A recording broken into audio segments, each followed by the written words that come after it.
Une pensée divergente poussait à mes pieds. Au bout de 3 minutes, elle avait envahi près de 20 mètres carrés, générant elle-même d'autres jeunes pensées quelquefois convergentes. Elles se combinaient, se mêlaient, s'en mêlaient. J'étais au centre de l'épanouissement, de la profusion de pensées bigarrées, témoin d'une nature humaine si belle et si rebelle. Au loin, j'observais le mois de mai, allongé, la tête posée sur les jambes du mois d'août. Quel jour on est? De l'autre côté, un troupeau d'éléphants marchait sur une glace sans teint. À chaque pas, une craquelure, provoquant, divisant leurs reflets. Nonchalamment, ils marchaient, la trompe en avant, bien décidés à poser leurs valises sur le quai de 2 gares. Des milliers de microbes crièrent à leurs oreilles que c'était impossible. Les pachydermes restèrent sourds à leurs suppliques. Un train démarra, emportant avec lui toute la jungle équatoriale. Un vieux crocodile pleurait à côté d'eux, à chaudes larmes de destruction massive. À quelques mètres, une jeune femme prenait du recul pour sauter le pas. Elle voulait partir sans être blessée. Prendre l'avenir en main, être le prometteur en scène de sa vie, le promoteur à explosion d'un destin fragile. Tant pis si c'est bruyant.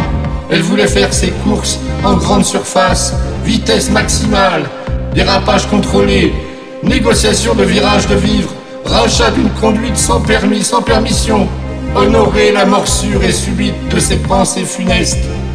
Penser, pansement pour son moral changeant. Elle se mit à genoux et pria pour qu'on lui donne une place au soleil. Suivre sa voie, suivre la voie du chemin de fer forgé qui lui criait d'en finir avec les murs, les groseilles de la lamentation. Les pensées divergentes continuaient leur chemin, s'appuyant sur celles qui convergeaient. C'était clairement leur terreau.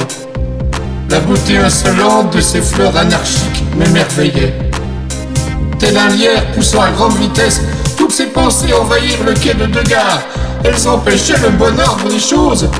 Le train s'immobilisa. La jungle fit le silence. La femme restait paralysée dans sa prière. Les pachydermes penchés regardaient leurs reflets dans la glace sans teint. Les larmes du crocodile, telle une pluie acide, creusaient des petits trous dans l'asphalte qui fumait. Je réalisais enfin que tout partait de moi. Mon corps produisait des milliers de pensées tentaculaires. Quelqu'un cria mon prénom. Et tout disparut devant mes yeux. Il régnait un grand silence, et je vis en me penchant qu'une nouvelle pensée divergente poussait à mes pieds.